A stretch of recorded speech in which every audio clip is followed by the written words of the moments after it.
আসসালামু আলাইকুম। চলুন জেনে নিই আজকের নিউজ। বিয়ে করলেন নায়ক রুবেলের ছেলে নিলয়। পাত্রীকে জানেন? চলুন জেনে নিই বিস্তারিত নিউজ থেকে।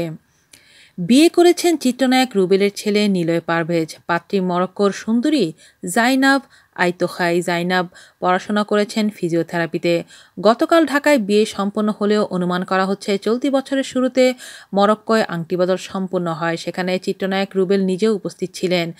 এক সময় সুপারহিট নায়ক রুবেল শুক্রবার দুপুরে নিজের ফেসবুকে একটি ভিডিও পোস্ট করেছেন। ভিডিওটিতে দেখা যাচ্ছে প্রাণ খুলে নেচে চলেছেন তিনি।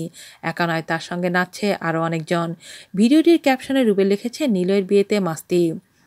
মাসুম পারভেজ রুবেল ১৯৮৫ সালের ১০ই মার্চ সুলতানা পারভেজ নীলার সাথে বিবাহ বন্ধনে আবদ্ধ হন। তাদের ছেলে নিলয় পারভেজ নিলয়। এর আগে ছেলের গায়ে হলুদের ছবিও পোস্ট করেছিলেন তিনি। রাজধানী লেডিস ক্লাবে বাঙালি রীতিতে গায়ে হলুদের অনুষ্ঠান হয়েছে।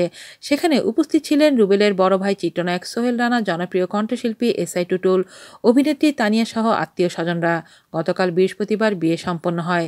রুবেল অতিথিদের মনোরঞ্জন করতে কার্পণ্য করেননি একটু। সবাইকে হাসি মুখে অভ্যর্থনা হতে শুরু করে খাবার তদারকি, আবার স্টেজের অনুষ্ঠান পরিচালনা সহ নিজে পারফর্ম করা সবকিছুই ছিল তার আগত অতিথিদের আনন্দ দেওয়ার উদ্দেশ্যে। আজ এ পর্যন্তই। আল্লাহ হাফেজ।